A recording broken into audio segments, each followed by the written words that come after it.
Health Patrol, where happy people come from healthy food. I'm your host, Vinny Kava. Bum, bum, bum, bum, bum, bum, bum, bum. Alright, that's the Avengers theme song. Okay, warning, this video may contain information that most people would not like. However, there is no graphics, so you are fine. Meat, something that we all consume. However, is meat actually sustainable? Is it great for us? And are those companies lying? I'll answer those questions and many more in today's lesson, Meat for Real. People have consumed meat for millennia. In fact, it's part of many cuisines. Now, I cannot go into the deep history of this. You'll have to go do your own research for that one.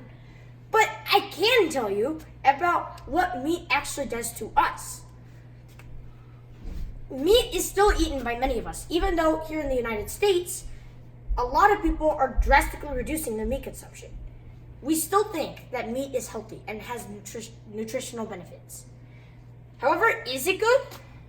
Well, let me first talk about the harm that meat causes to the environment here. We see, meat uses 26% of our land area, meat production. And it uses 27% of our freshwater. That's plus dairy production. And not to mention, it contributes 15% to our greenhouse gases. And according to many reports, it is either a or the leading cause to climate change.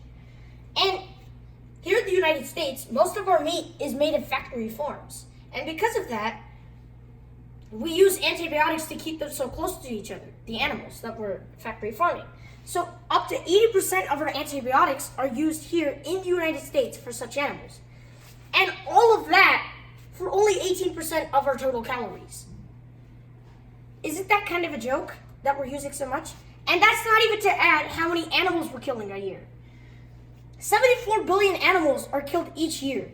And so that, according to calculations, would mean that we are killing 111 billion animals every 1.5 years.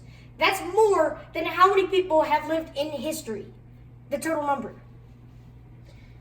And add to that high population growth, another 3.5 billion people could be nourished on this planet if we stopped consuming meat, because all those resources would go to them. And I just mentioned animal treatment in factory farms. Animals are not treated kindly in such farms because, you see, they have monetary incentives, the businesses. And because they have monetary incentives, animal niceness, or treating animals kindly, is of their last concern. Their first concern, dollars, dollars, and dollars. And because it's dollars, dollars, and dollars, I don't think they would care much about you either, you the consumer. So what's happening to the animals you're eating? Well, some of them are artificially inseminated, meaning they're forced to have more babies. That wouldn't be, you would feel sad if you had to do that. Some of them are crammed into cages in factory farms. Well, a lot of them are, especially chickens, who have got the worst deal. And the reason for that is because males cannot make eggs and are not suitable for meat. So what do?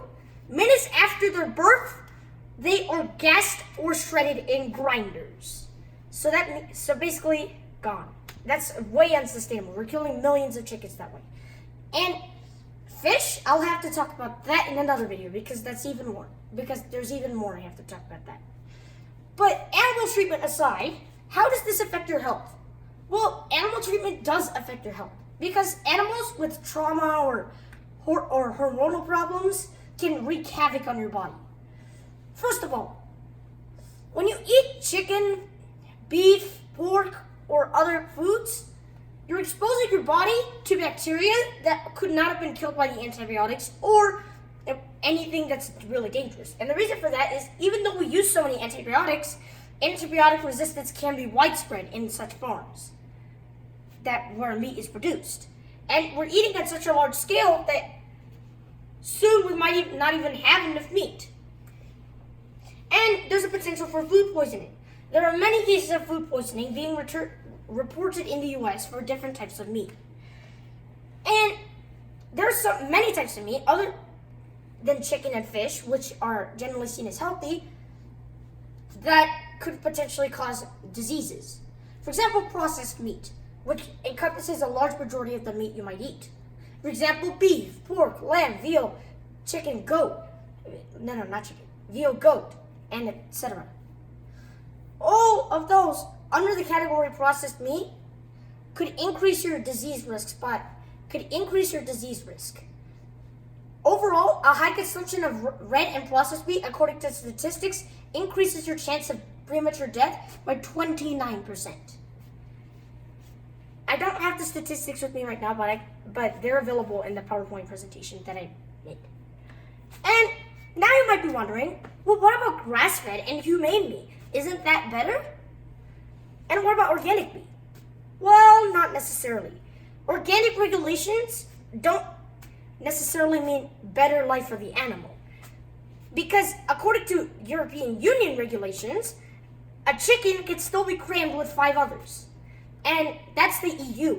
The US has less strict regulations on that. So you could potentially be consuming meat that came from an animal that was crammed with others. And I'm not sure you'd want that. And the factory farming I mentioned before, that causes the chickens to have hormones and that causes the chickens to have hormones. Well, that makes it easier for you to consume the hormones. And that's not even mentioning the chemicals that could be there, the antibiotics and other things. And then, all right, now back to the grass-fed humane thing. Grass-fed just means that an animal was fed grass. So couldn't that mean that I could just put an animal in a cage and pluck some grass out of the ground and feed it? Yeah. Humane? Well, how is it humane if you were killing an animal in the end? You're not. And organic meat requires more land than conventional meat. And so even though you should buy organic if you want to still eat meat, that does not give you moral superiority. Just saying. So these are not great. So what should you do? Well, if you want optimal health, I would recommend you cut your meat off completely. Now I know this will upset many of you because the average American consumes 1,600 grams of meat a week. However, if you stop consuming meat, you can have an impact on the environment and your health. But if you do want to eat meat, severely restrict it. If you don't severely restrict your meat consumption, you could be consuming heavily toxic animals. There's more information on that in the PowerPoint. Thank you for watching. If you like this video and would like to find out more information, go to my PowerPoint presentation at my very meat-free website, www.healthpatrol.org. That PowerPoint presentation, as I mentioned already, contains a lot more information about meat, toxins, environmental damage, and there are also some resources on my website where you can go to find out even more information. Once again, thank you for watching. I'll see you next time on Health Patrol, where happy people come from healthy food, and I'm your host, Vinay.